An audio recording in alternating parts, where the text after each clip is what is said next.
Domingo 26 de novembro. O Fantástico começa agora com um mistério que mobilizou o mundo. O que aconteceu com o submarino San Juan, desaparecido há 11 dias? O submarino é uma máquina para ser escondida. Uma máquina feita para ser invisível aos inimigos. Mas o San Juan sumiu dos radares da própria Marinha Argentina. Deixou o país em choque e 44 famílias sem chão. Tenho vontade de morrer, mas tenho mais 2 filhos e vou lutar para que se descubra a verdade. Luiz é pai do tenente Alejandro Tagliapietra, um dos desaparecidos. Essas são as últimas imagens do submarino e da tripulação, registradas na primeira semana de novembro. Gente como o cabo Luiz Nis, que tinha casamento marcado para a semana que vem. O maquinista Hernan Rodrigues, que declara amor à profissão neste vídeo do ano passado. Ser submarinista foi a melhor coisa que me aconteceu.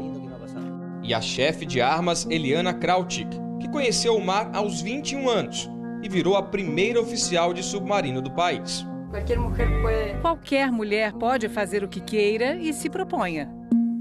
Eles partiram no dia 13 de novembro de Ushuaia, no extremo sul das Américas, com destino a Mar del Plata, onde deveriam ter chegado domingo passado. Mar del Plata é um balneário turístico e foi escolhida para ser a base dos submarinos argentinos pela localização estratégica. O San Juan estava na missão de combate à pesca ilegal e desapareceu antes de cumprir a metade do percurso. A última comunicação foi em 15 de novembro. O comandante Pedro Fernandes relatou um possível curto-circuito no sistema de baterias, provocado pela entrada de água pelo snorkel. Essa espécie de chaminé é usada para renovar o ar e acionar os geradores a diesel que carregam as baterias. A energia toda do submarino, de todos os seus sistemas, inclusive a propulsão, vem da bateria. A Marinha Argentina só divulgou essa informação 5 dias depois do sumiço. Disse que o comandante tinha contornado o problema e foi orientado a seguir viagem. Para esse militar aposentado, que participou da construção do San Juan na Alemanha nos anos 80, o submarino não poderia ter continuado a missão. Se há uma avaria, não se vai imersão. Se existe uma avaria, não se submerge. Pelo jeito, não deu tempo de fazer o que sempre se faz nesses casos, que é superfície, superfície. O San Juan, construído em 1985, tinha passado por uma grande reforma, que durou 7 anos e terminou em 2014. É como ter um carro velho, só que há carros antigos de excelente qualidade. Nesse vídeo, a tripulação da época comemora o retorno aos mares.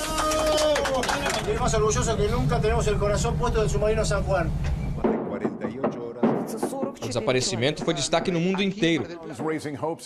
Provocou especulações. Será que não foi um atentado? Gerou também comoção diante das várias pistas que surgiam e depois eram descartadas, uma a uma. Não corresponde ao submarino. Nos comunicaram que não correspondia a submarino. Sensação de dolor, de angústia, de não poder fazer nada. Uma sensação de dor, de angústia, de não poder fazer nada. Nas grades da base naval, adultos pediram a volta dos heróis. Crianças desenharam o submarino, com os dizeres: 44 milhões de argentinos pelos 44. Mais de 300 mensagens com as cores da bandeira argentina cobriram a entrada do lugar, que foi cenário de outro momento traumático da história do país. Como diz a placa, a base naval funcionou como centro clandestino de detenção nos anos 70 e 80, na época da ditadura militar. Agora, mais de 3 décadas depois, a tragédia do submarino renovou as mensagens do monumento: justiça, verdade, memória. Enquanto o submarino não for retirado do mar, há esperança. Há esperança. Mas a expectativa das famílias sofreu um baque. Na quinta-feira, a Marinha anunciou que horas depois de perder contato com o San Juan, foi detectado ali perto um forte abalo, típico de uma explosão. Foi um evento consistente com uma explosão. O impacto foi sentido por hidrofones, microfones instalados no oceano pela organização internacional que monitora testes nucleares. A reação dos parentes foi de desespero. Esse veterano da Marinha vê ligação entre o incidente e cortes no orçamento militar. Os governos preferem dar dinheiro para outras coisas, e isso vem de muitos anos. No Rio de Janeiro, o Fantástico visitou um submarino parecido, da Marinha Brasileira. Esse submarino Timbira é bem menor do que o San Juan, o submarino argentino, mas eles têm algumas semelhanças e nós vamos conhecer alguns detalhes dele agora. Um submarino é sempre num lugar apertado. Quando ele se torna maior, é para abrigar mais equipamentos, porque o espaço interno continua o mesmo. Aqui eu estou entrando em um dos quartos da tripulação. E olha só, do lado de cá, você tem uma cama aqui em cima, 2, 3 lá embaixo, 4, 5. Do lado de cá, olha, 6, 7, 8 aqui embaixo, 9 outra cama aqui, 10, 11 uma cama aqui embaixo, olha. E 12, essa cama que eu estou sentada. São 12 camas num espaço de, no máximo, 20 metros quadrados.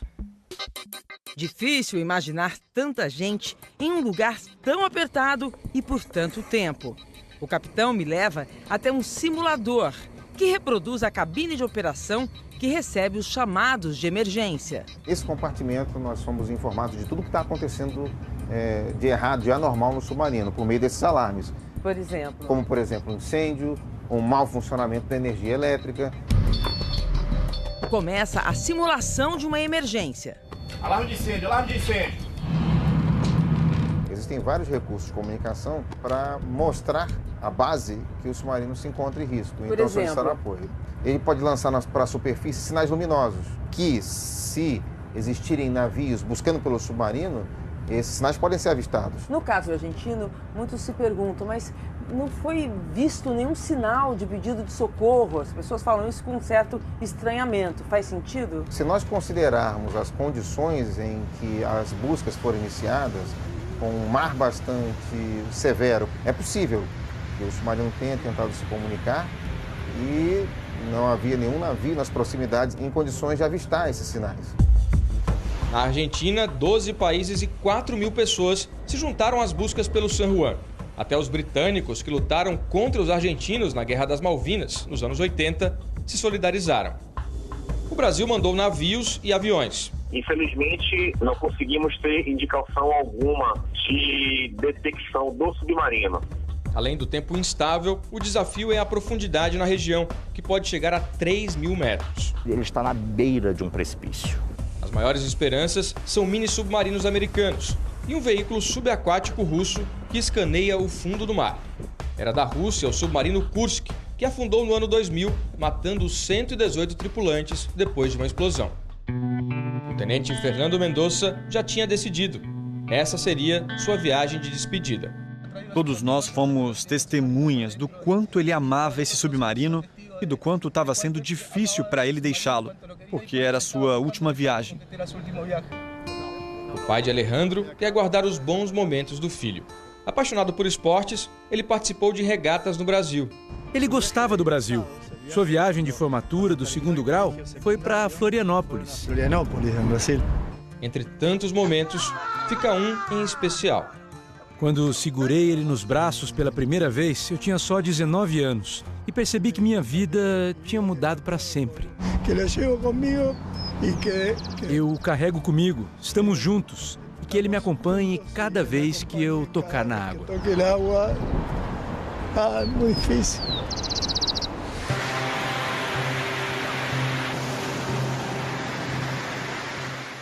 Domingo passado, um caminhão bateu num viaduto em São Paulo e parte do concreto caiu bem em cima de um carro.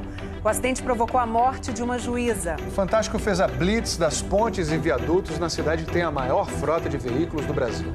Será que existem mais perigos no caminho dos paulistanos?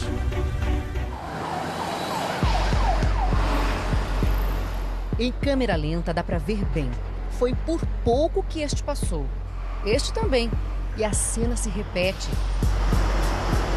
Olha o caminhão, a altura dele, ele tá andando, passando devagarzinho, o motorista tá com a cabeça para fora, para ver se ele vai conseguir passar ou não.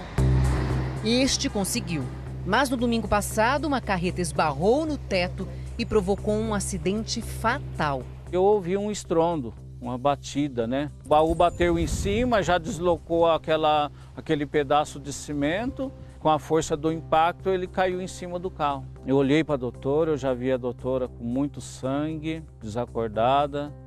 Aí eu, desesperado, chamei pela doutora, acorda, acorda. A doutora era a juíza Adriana Nolasco, de 46 anos. Ela não sobreviveu.